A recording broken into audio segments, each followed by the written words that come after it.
Adsorption isotherms.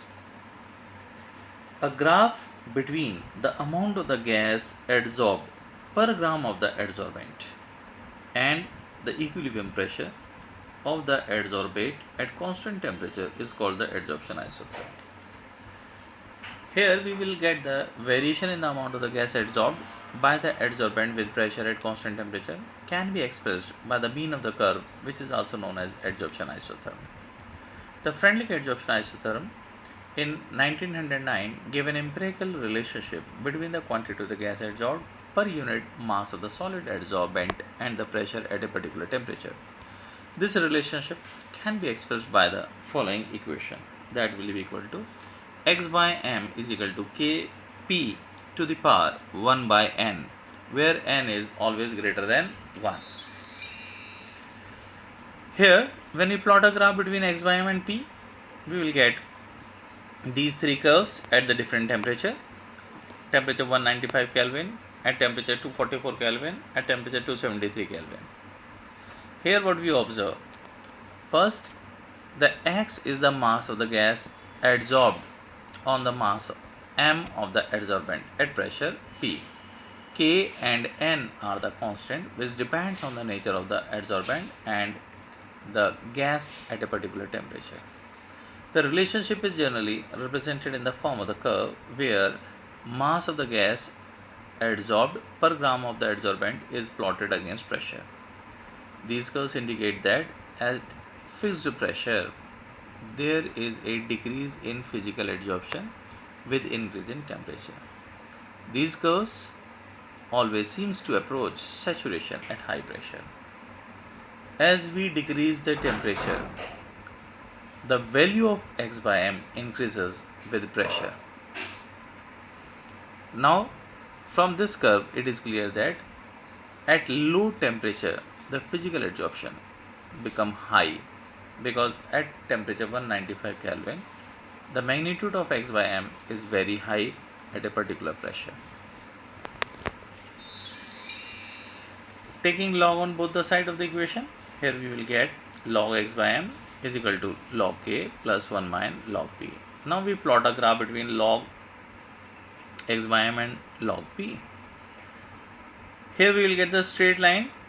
This straight line, the validity of the Freundlich isotherm can be verified by plotting log x by m on the y-axis and log p on the x-axis. If it comes to be a straight line, the Freundlich isotherm is valid, otherwise not. The slope of the straight line gives the value of 1 by n.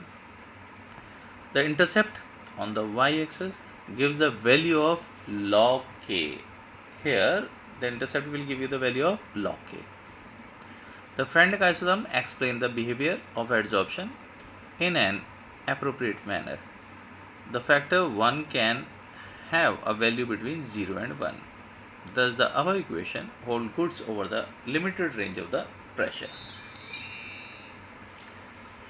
When 1 by n is equal to 0, then x by m is equal to constant. The adsorption is independent of the pressure. When 1 by n is equal to 1, x by m is equal to kp, that is, x is directly proportional to p. The adsorption varies directly with pressure. Both the conditions are supported by experimental results. The experimental isotherm always seems to approach saturation at high pressure. This cannot be explained by Freundlich isotherm, but it fails at high pressure. The adsorption from solution phase. Solids can adsorb solute from solution also. When a solution of acetic acid in acetic acid is shaken with charcoal, a part of it is adsorbed by charcoal and the concentration of the acid decreases in the solution. The following observations have been made in the case of adsorption from the solution phase. The extent of adsorption decreases with the increase in temperature. The extent of adsorption increases with increase in the surface area of the adsorbent. The extent of adsorption depends on the concentration of the solute in the solution. The extent of adsorption depends on the nature of adsorbent and adsorbate. The Freundlich equation approximately describes the behavior of adsorption from the solution with a difference that instead of pressure, concentration of the solution is taken into the account. That is, x by m is equal to k C to the power 1 by n, where C is the equilibrium concentration. That is, when adsorption complete, on taking logarithm of the above equation, we are having log x by m is equal to log k plus 1 by n log c. Plotting log x by m against log c, a straight line is obtained which show validity of the Freundlich isotherm. This can be tested experimentally by taking a solution of the different concentrations of acetic acid. Equal volume of the solutions are added to the equal amount of the charcoal in the different flask. The final concentration is determined in each flask after the adsorption. The difference in the initial and final concentration gives the value of x. Using the above equation, validity of Freundlich isotherm can be established. Now, what are the applications of the adsorption? The first application is the production of high vacuum. The remaining traces of the air can be adsorbed by the charcoal from the vessel, evacuated by the vacuum pump to give a very high vacuum. Second, in the gas mask, a device which consists of activated charcoal, a mixture of adsorbents, is usually used for breathing in coal mines to adsorb the poisonous gases. Third, to control the humidity, silica gel, alumina gels are used as an adsorbent for removing the moisture for controlling the humidity. Removal of the coloring matter from the solution. The animal charcoal remove the color of the solution by adsorbing the colored impurities. Next is heterogeneous catalysis.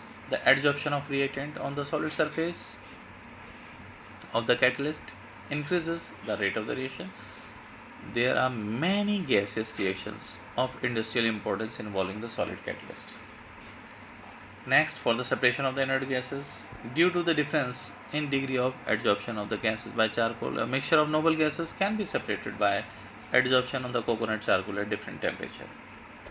Next, in curing disease, a large number of the drugs are used to kill the germs by getting adsorbed on them. Generally, the sulfur drugs are applied. In fruit flotation process, the low-grade sulfide ores are concentrated by separating it from the silica or the sulfide from the impurities or other earthly matter by this method using the pine oil and the frothing agent. The adsorption indicators, surface of the certain precipitates such as the silver halides have the property of adsorbing some dyes like the oasin, fluorescence, etc. thereby producing a characteristic color to the end point.